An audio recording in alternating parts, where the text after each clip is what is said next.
ये भगवान भुवन भास्कर उदय होकर आपकी जीवन को नष्ट कर रहे हैं। दिन गया, रात्रि आई, रात्रि गया, अब पता नहीं दिन पूरा हो कि आज का ना हो। सच्ची बात, बड़ा भयावह है ये मृत्यु लोग। ऐसी कल्पनाएं प्लानिंग हो रही कि लगता है अजर अमर हम हैं। आगे से आगे की 7 पीढ़ी सुख भोगते रहे, इतना व्यवस्था कर ले हम। 7 मिनट का भरोसा नहीं कि जिनके लिए हम 7 पीढ़ी की सोच रहे हैं वो 7 मिनट रहेंगे कि नहीं, या जिससे सोच रहे हैं रहेगा कि नहीं। बड़ा भयावह विषय। तुम्हें भय नहीं लग रहा? माया की तरफ से निर्भय हो तो महाभय को प्राप्त हो जाओगे। भजन की तरफ वृत्ति जोड़ो, फिर निर्भय हो तो परमानंद को प्राप्त हो जाओगे। तरी जाती है आयु रात दिन, रसना प्रेम सहित कही हरि हरि हरि। राधा कानन शरण मना परी। मन से और तन से यदि वृंदावन का सेवन करने का सौभाग्य मिला है, तन से तो वृंदावन वास हो ही रहा है, पर मन से भी करो। कैसे होगा? तो बोले रसना हरि हरि, जिह्वा हरि हरि नाम, राधा राधा राधा, कृष्ण कृष्ण कृष्ण, ये रटना प्रारंभ करो। ना हाथ में माला है, ना मन में मंत्र चल रहा है, ना नाम चल रहा है, असंतुष्टता होती। किसके साथ तुम धोखा कर रहे हो? अपने साथ कर रहे हो। आज कोई टोकने वाला है, कल कोई टोकने वाला नहीं मिलेगा, कोई रोकने वाला नहीं मिलेगा। रौन देगी माया। विश्वास कीजिए, लाखों सर झुकाएंगे, लेकिन चूक जाओगे तो कोई तुम्हारा मुंह नहीं देखना चाहेगा। ध्यान रखना, ये संसार है। सही मार्ग पे चलोगे, भगवत भजन करोगे, बिस्तरे सब जग विमल कीरति, साधु संगति ना टरे। नहीं तो ठेका नहीं लिया संसार ने तुम्हें सर झुकाने का। अगर आज सर झुका रहा नाम जप और सही ढंग से नहीं चलोगे तो कल तुम्हारा कोई चेहरा नहीं देखना चाहेगा, तुम्हारी छवि उठाकर नाली में फेंक दी जाएगी। ये संसार है। होश में। भगवान ने तुम्हें केवल विरक्त मार्ग, भगवत मार्ग दिया है भजन करने के लिए। रात दिन तुम्हारी आयु क्षीण हो रही, कमाई कर लो, जाना है प्रभु के पास। यहां की प्लानिंगें केवल धर्म पूर्ति के लिए सोचो, भगवत प्रसन्नता के लिए सोचो। मान जाओ मेरी बात। नहीं, बहुत बहुत इतिहास साक्षी हैं, बस प्लानिंगें ही चलती रहती। मन की मन में ही रह गई, कुछ कर नहीं पाए, और जो मन में रह गई वो आगे जन्म के विस्तार कर दिया। बड़े महापुरुष कह रहे हैं, तरी जाती है आयु रात दिन, रात दिन चला जा रहा है। काल करे सो आज कर, आज करे सो अब, पल में परलय होएगी, बहुरी करोगे कब। भजन के लिए अरे फिर कर लेंगे, और भोगों के लिए, विषय के लिए, प्रपंच के लिए अभी। उल्टा करो, जब भोगों के लिए मन लालायित हो तो आगे के लिए टाल दो, भजन के लिए अभी अभी अभी, इसी समय से। राधा राधा राधा। गही रही मीत रवि सुता को तट, अपनावेगी कुंवरी कृपा करी। श्री हरिवंश प्रसाद स्वामिनी, दय है उर आनंद विपुल भरी। अरे मित्र, तुम परम पावन यमुना के पुलिन पर आ गए हो तो बैठ करके खूब नाम जप करो, नाम कीर्तन करो, प्रभु की लीला गायन करो, तो कुंवरी किशोरी जी ये देख करके तुम्हें अपना लेंगी। जहां स्वामिनी जी ने अपनाया, तुम्हारे हृदय में आनंद स्रोत खुल जाएगा। हरिवंश प्रसाद से स्वामिनी जी तुम्हें अपने चरणारविंद का परम सुख प्रदान करेंगी। स्वामिनी जी के चरणों से प्रेम रस धारा बहती रहती है। आचार्य प्रसाद से, गुरुदेव प्रसाद से स्वामिनी जी कृपा करेंगी, संबंध का निर्वाह करती हैं वो, आपके हृदय में प्रेम जागृत कर देंगी। निर्दूषित करिवास रसिक जन, सदा संग रमी दृढ़ व्रत यह धरी। निर्दूषित, अगर हमारे अंदर रहनी दूषित रही तो धाम में रहते हुए अंतिम समय यहां शरीर छूटे कल्याण हो जाएगा, पर प्रिया प्रीतम के समीप पहुंचना, उनकी नित्य सेवा में पहुंचना, यह दुर्लभ हो जाएगा। कह रहे कि कृपा से तुम्हें लाडली जी ने वृंदावन धाम का अगर वास दिया है तो रसिकों का संग भी दिया, तो निर्दूषित वास करो। निर्दूषित, हमसे कोई अपराध न बन जाए, हमसे कोई दोष न बन जाए। वैसे ये व्यवहार शून्य देश है, ये प्रेम मार्ग के पथिकों का है। यहां केवल प्रिया प्रीतम की प्राप्ति का लक्ष्य लेके आया जाता है। यहां केवल प्रिया प्रीतम की प्राप्ति का ही साधन किया जाता है। यहां केवल प्रिया प्रीतम अपने मानने वालों का यह देश है, अन्य कोई वृत्ति ही नहीं। निर्दूषित करिवास और रसिक जन संग सदा, दो बातें। अगर वृंदावन का वास मिला है तो निर्दूषित वास करो, कोई आपसे अपराध न बने, कोई दोष न बने, और सदैव रसिक जनों के संग में रहो, उनकी आज्ञा में रहो। तो यह दृढ़ व्रत क्या करेगा? प्रिया प्रीतम का संग प्रदान कर देगा। यह है साधन। वृंदावन का आश्रय वास स्वीकार किया, रसिक जनों का संग, तो अभंग प्रेम रंग प्रदान करने वाले प्रिया प्रीतम का संग प्राप्त हो जाएगा। वृंदावन हित रूप चिंतवत कुंजनि विचरी प्रेम सो उर्भरी। जहां आपके हृदय में एक बार प्रिया प्रीतम प्रकाशित हुए, ये कुंज निकुंजे इसी दृष्टि से आपको दिखाई देने लगेंगी, नवीन नवीन लीला रस में डूबे रहेंगे। पर निर्दूषित कर वास रसिक जन, रसिक जनों का संग, तो फिर दुष्संग का त्याग, दुष्संग ना होने पावे। कल देवर्षि नारद जी के भक्ति सूत्र में दुष्संगः सर्वथैव त्याज्यः, सर्वथैव त्याज्यः, दुष्संग की पहचान तो कह रहे जो शिष्णोदर परायण है, रसेंद्री के अच्छे अच्छे पदार्थ खाने के लिए जबान ललचाती है, जनेन्द्री भोग के लिए हर समय बावरे बने रहते हैं। शिष्णोदर परायण यद्यशद भी पथि पुनः शिष्णोदर कृतोद्यमैः आस्थितो रमते जंतुस्तमो विशति पूर्ववत् सत्यम शौचम दया मौनम बुद्धि श्रीर्यशः क्षमा समो दमो भगश्चेति यत्संगाद्याति संक्षयम ते स्वशांतेषु मूढ़ेषु खंडितात्म स्वसाधुषु संगम न कुर्याच्छोच्चेषु योषित क्रीडा मृगेषु च। जो मनुष्य संभोग प्रिय है और रसेंद्री के भोग पदार्थों से प्रियता रखता है, ऐसे नीच पुरुष का संग नहीं करना चाहिए। जो भगवान की भक्ति से रहित है, केवल शिष्ण और उदर परायण है, उनका संग नरकगामी बना देगा। भगवान मना कर रहे हैं। आस्थितो रमते जंतुस्तमो विशति पूर्ववतम। पूर्व में हम अनंत जन्मों में इन्हीं भोगों में फंसे रहे, आज हमें परमार्थ का मार्ग मिला है।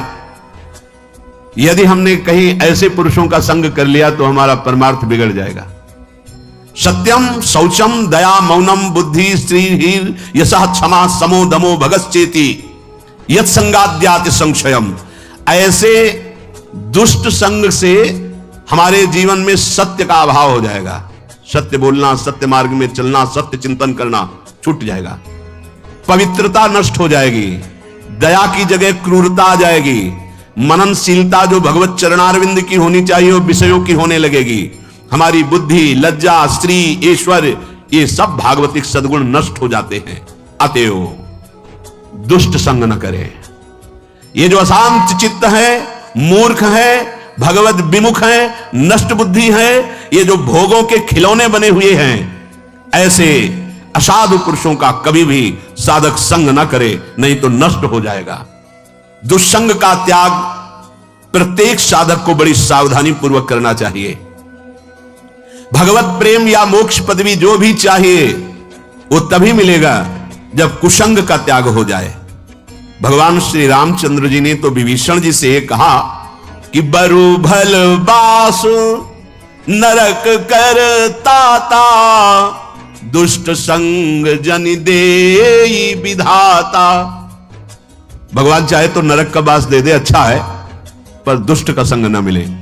नरक का बास क्यों अच्छा है? क्योंकि नरक भोगने से पाप नष्ट हो जाएंगे, हृदय पवित्र होगा, पर दुष्ट संग से हृदय में पाप बढ़ जाएंगे और अपवित्रता बढ़ जाएगी।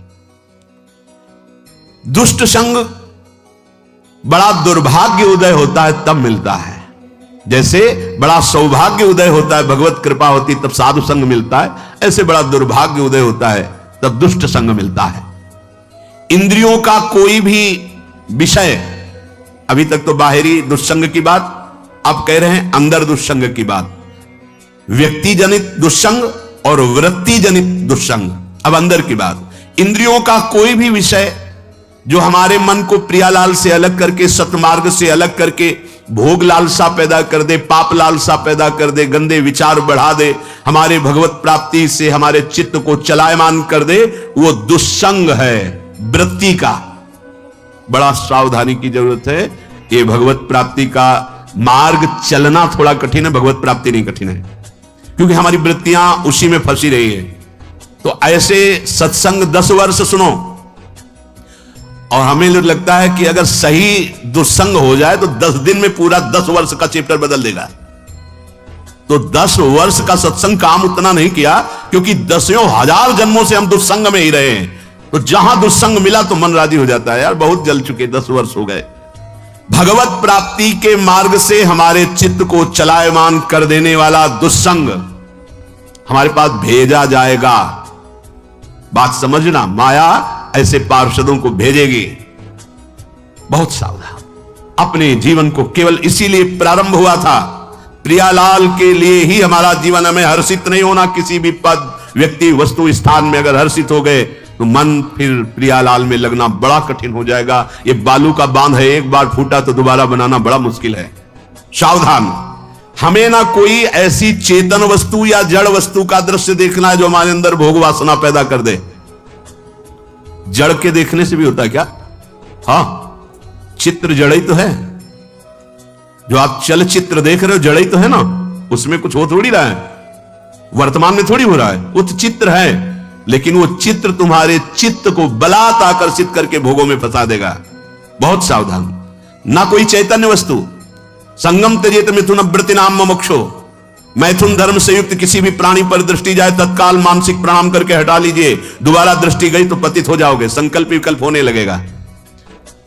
इसीलिए साधक अपनी दृष्टि पर शासन रखता है। ये उचक्का की तरह ऐसे ऐसे चलना साधकों का स्वभाव नहीं होता। बावरों की तरह ऐसे ऐसे देखना, गर्दन इधर, ग्रीवा झुकी हुई है, आगे का मार्ग देख रहे हैं, नाम निरंतर चल रहा है। किसी से बात कर रहे हैं अगर तो भगवत वार्ता कर रहे हैं, चेहरा देखना जरूरी नहीं, चाहे स्त्री हो चाहे पुरुष हो।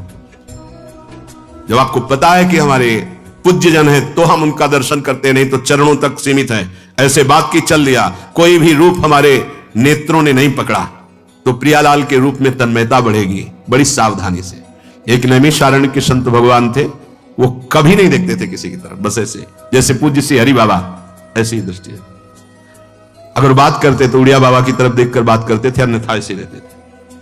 कुछ तो महापुरुषों का हम अनुकरण करें। ऐसे जिधर मन आया जो मन आया देख रहे हैं। जैसे आप समझते हो कि सामने से नहीं देखेंगे, पीछे से देख ले। बात तो अपनी चित्तवृत्ति की है। अगर हमारी चित्तवृत्ति दूषित हो रही तो सामने और पीछे से क्या है, झरोखे से क्या है? हमें अपनी चित्तवृत्ति दूषित होने से बचाना है। हम ना कोई ऐसी चर्चा सुने, ना कोई ऐसी चर्चा करें, ना ऐसे स्थान में जाए, ना ऐसी पुस्तक पढ़े, ना ऐसा दृश्य देखे, ना ऐसा चित्र देखे, ना ऐसी वस्तु खाए, ना ऐसी कोई सूंघने की वस्तु ले जिससे हमारे अंदर प्रमाद स्थिति आ जाए और इंद्रियां विषयों की तरफ प्रबल हो जाएं। ये सब दुष्संग माना जाएगा। याद रखना चाहिए, अच्छे और बुरे भावों की उत्पत्ति, ये 10 बातें प्रधान होती हैं। आपके अंदर अच्छे भाव आ रहे या बुरे भाव आ रहे तो उनमें ये 10 बातें प्रधान हैं। पहला, स्थान। आप कहां बैठे हैं, कहां रह रहे हैं, किस जगह खड़े हैं, आपको स्थान देख करके ही बर्ताव में उतरना है। जैसे मदिरालय है, आप वहां खड़े होंगे तो तमोगुण अपने आप बढ़ने लगेगा, आसुरी प्रवृत्ति बढ़ने लगेगी। ऐसे ऐसे जिस स्थान पर खड़े होने से, देखने से, बात करने से हमारी वृत्ति बिगड़ रही, उस स्थान का तत्काल त्याग कर देना चाहिए, वहां से हट जाना चाहिए। पहला है स्थान। जैसे सत्संग, यमुना जी का एकांतिक पावन तट, किसी लता के नीचे, किसी संत भगवान के सानिध्य में, अब हमारा ये स्थान भजन वृत्ति बढ़ाएगा। उस व्यक्ति का घर जिसके पास जाने से वासनाएं बढ़ रही, उस स्थान में जहां दृश्य देखने से हमारे अंदर गंदी बातें आ रही। पहला है स्थान। दूसरा है अन्न। बहुत बड़ा प्रभाव अन्न का होता है। अगर अधर्म के द्वारा कमाया हुआ अन्न है तो बुद्धि अधर्म में ही लगेगी। यदि भोजन पकाते समय, रसोई रांधते समय आप विकारात्मक चिंतन कर रहे हैं तो कोई भी प्रसाद पाए उसके अंदर विकार जागृत हो जाएगा। अन्न का बहुत बड़ा प्रभाव पड़ता है। एक बार पूज्य पादुड़िया बाबा जी महाराज अपने परिकर के साथ भ्रमण में थे तो किसी बड़े धनी मानी ने निमंत्रण दिया, महाराज आज यहीं रुको। तो बाबा ने कहा हम लोग गांव के अंदर नहीं रुकते। तो बाहर कोई वृक्षों का समुदाय, जंगल जैसा, तो उसमें वहां रुके, पर भोजन उनकी तरफ से।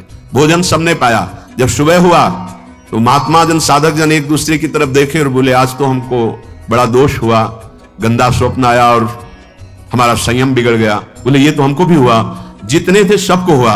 उड़िया बाबा के समीप गए। बाबा ने कहा, अच्छा ऐसा हुआ, ये तो अन्न दोष है, बुलाओ सन्न पवाने वाले को, फिर चलेंगे। बुलाया और बाबा ने कहा, बिल्कुल सत्य बोलना, नहीं तो आप जानते हो इतने महात्माओं के संयम को आपने भ्रष्ट कर दिया, सत्य बोलना, क्या बात है? उनका महाराज संतान नहीं हो रही थी, सुना था आप बहुत सिद्ध महापुरुष हैं, तो आपके परिकर को इसीलिए पवाया, अंदर काम भाव था, ये हमारी कामना थी कि संतान उत्पन्न हो, वैसे चिंतन करते हुए बनाया ऐसे। बोले, सबका संयम नष्ट कर दिया, होश में, नरक जाने वाली बात मत सोचो, अरे संतों को पवाओ जैसे अपने पुत्र को पवाते हैं, ऐसी भावना करनी चाहिए। आज हो भाग्य तो परिणाम खुद मंगल में निकलेगा। काम भाव से युक्त होकर क्यों बनाया? सब संतों के अंदर विकार पैदा कर दिया। अन्न का प्रभाव पड़ता है, हम जैसा अन्न पाते हैं वैसा। कई बार सुनाया है, सिद्ध महापुरुष पूज्य प्रातः स्मरण श्री बलराम दास जी महाराज झाड़ू मंडल के, यमुना के पावन तट पर ही है, रासमंडल के पास ही, वो अपने एक लता के नीचे बैठे हुए भगवत चिंतन कर रहे थे। अचानक यमुना जिस नजदीक है तो कोई माई स्नान किए हुए निकली, तो नेत्रों ने देखा और विकार उत्पन्न हो गया। वयोवृद्ध सिद्ध महापुरुष, उन्होंने कहा, आप तो इस शरीर को नष्ट कर दूंगा। शिष्यों ने कहा, महाराज ऐसा क्यों? बोले, किसी माता के शरीर को देखकर हमारे अंदर विकार क्यों आ गया? ऐसा नहीं, आज तक कभी नहीं हुआ, ऐसा क्यों हुआ? उनका महाराज आपस में सब शिष्यों ने कि कुछ ना कुछ तो खान पान में गड़बड़ी हो गई, तभी ऐसा हुआ। बाबा आज परिक्रमा करते हैं वृंदावन की, बाद में आप जो आदेश करेंगे जैसा करेंगे, पहले परिक्रमा। वृंदावन की परिक्रमा का बहुत बड़ा प्रभाव, जब कभी मन आपका ऐसा विक्षिप्त हो, परेशान हो, तत्काल परिक्रमा प्रारंभ कर देना, नाम जप करते हुए। आप देखना परिक्रमा पूरी होते होते शांति हो जाएगी। बाबा ने खूब नाम कीर्तन करते हुए शिष्यों के साथ परिक्रमा दी, मन का विकार शांत हो गया। उनका ऐसा कैसे हो सकता है कि हमारे अंदर विकार आ गया? ये बड़ी सूक्ष्मता का विषय है। कल प्रसाद कहां से आया था? तो उस समय लाड़िले गोविंद देव जी महाराज यही विराजमान थे वृंदावन में। बोले, तो ठाकुर गोविंद देव जी का प्रसाद आया था। लकुट उठाई है, वो तो भगवत स्वरूप। तस्मित जने भेदा भावात, भगवान और भगवान के ऐसे जनों में भेद नहीं होता, वो भगवत स्वरूप होते हैं। गए और कहा, बताओ आपका प्रसाद न पावे तो अपराध लगे कि प्रसाद नहीं पाया, और प्रसाद पावे तो हमारे अंदर काम जागृत हो जाए, हम तो मरे ना दोनों तरफ से। तो ठाकुर जी बात कर रहे थे, दूसरों को नहीं सुनाई दे रहा था। कह रहे थे कि देखो, नाराज मत हो, कलकत्ता की वैश्या थी, उसने भोग लगाया, अब उसने भोग लगाया तो हमने चख पाया, तो आपको प्रसाद का किनका लेना चाहिए? किसने कहा था कि पूरा प्रसाद पाइए? जरा किनका ले लेते हो, मधुकरी पाते। हाँ, ये बात आपकी मान। तो हमारा तो पूरा विश्व है, कोई भी भोग लगाएगा हम तो पाएंगे, और हमारे प्रसाद की निष्ठा आप सबके हृदय में, तो किनका लीजिए, पूरा मत पाइए। सोचिए, भगवद अर्पित प्रसाद और वृत्ति, भगवान ने आदेश किया किनका पाओ, माधुकरी मांग के खाओ। यहां वर्णन कर रहे, यदि हम अन्न थोड़ा भी हमारे अंदर दूषित चला गया, तो जब कभी ऐसी विकार की भावना हो, आपके अंदर विकार बन रहा है, तो खोजिए। आपने कोई दृश्य देखा है, आपने किसी से बात की है, आपने कोई ऐसा संकल्प बनाया, नहीं, तो फिर भोजन दोष आ गया। अब आज उपवास कर दो, जब तक वो वृत्ति न नष्ट हो तब तक कुछ मत पाना, जल से काम चलाना, तो एक दिन एक पहर अपने आप शांत हो जाएगा। अगर बहुत विकलता हो रही तो नाम कीर्तन शुरू कर दो, भोजन मत पाना, नाम कीर्तन शुरू, बिल्कुल शांति मिल जाएगी, बिल्कुल। और ये तो उदाहरण महापुरुष इसलिए देते कि हम सावधान रहें। हमारे अच्छे भाव या बुरे भाव में ये 10 बातें बहुत प्रभाव डालती हैं। पहला स्थान, दूसरा अन्न, और तीसरा जल। पानी भी बहुत संभाल के नहीं, आजकल तो देखो प्राय ऐसे दांत से प्लास्टिक नोचेंगे, ऐसे पानी पिएंगे, कब भरी गई, कहां भरी गई, कैसा पानी, बड़ा देखो कैसा हमारे भजन साधन के लिए विक्षेप पैदा होता चला जा रहा है। पहले सुंदर सरोवरों का जल, मतलब 15 वर्ष तो गंगा जल ही केवल पिया है, जो आकाशवृत्ति से मिला नहीं, गंगा जल ही पिया है। कुआं का जल, फिर आया हैंडपैप का जल, अपवित्र होने लगा। हैंडपैप में जो वाशर, अगर वो कहीं चमड़े का पड़ा हुआ है तो अपवित्र जल हो गया। अब हैंडपैप का भी अंतर्ध्यान स्वरूप हो गया, अब तो नहीं दिखाई देता। अब रह गया है मोटर से निकले और फिल्टर में जाए, वो मशीन जो फिल्टर करती पानी को, आरो, उससे। अब वो जिनके पास है तो है, नहीं तो परिक्रमा लगाया हो, आपको पानी पीने को नहीं मिलेगा। देखो कैसा समय आ गया। भोजन, पहले कोई दगाबाजी भोजन में तो नहीं करता था। गांव में जब जिसके यहां दूध बेचा जाता था ना, उसको बहुत लघु दृष्टि से देखा है, गाय माय एक बराबर होती है, ये दूध बेचता है। 10-5 किलो मठा तो आप ऐसे मांग के ले सकते थे, अगर अड़ोस पड़ोस में वो मठा मिल जाएगा। जब कोई उत्सव होता, फ्री दूध 100, 200, 500 किलो पूरे गांव के सब दे देते, कोई ऐसे बेचता था। अब दूध नहीं, जब बूढ़े लोग बैठते थे कहते थे पानी बिकेगा आगे चल के। आज पानी बिक रहा है, नहीं बिक रहा, पानी बिक रहा है। हमें लगता है सबको ही पैसे से ही पानी है, वो बोतलें नीली नीली नहीं, इतनी बड़ी बड़ी बिकती, उन्हीं से पानी पिया जा रहा है। आगे और समय जल का प्रभाव पड़ता है। जैसे हम गंगा जल पीते थे, सही कहते हैं, कई कई दिन जब भोजन नहीं मिलता तो पूरी पौष्टिकता गंगा जल से मिलती थी। गंगा माता के जल से ऐसा लगता था मानो हम परम पावन अमृत पान कर रहे हैं, सारी पौष्टिकता मिलती थी। कुएं का जल अपने आप में पौष्टिकता से युक्त होता है, जो हमें चाहिए। आज देखो जल की समस्या हो गई। पवित्र जल पीने के लिए हम तरस रहे, कहां जल और कैसे मिलेगा जल? या तो आप पैसे वाले हो तो आप खरीद करके पीजिए, नहीं तो अब वो जल नहीं है कि कुएं से निकाला पी लिया या सरोवर से पी लिया, या कैसा दुर्भाग्य है।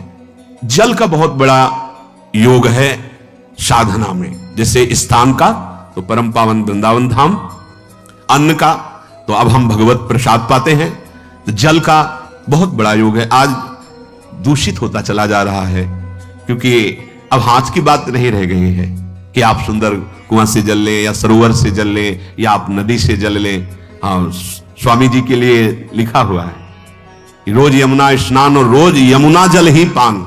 हमारे वृंदावन के समस्त भगवत स्वरूपों का स्नान यमुना जल से ही होता था, हो रहा है और होता ही रहेगा।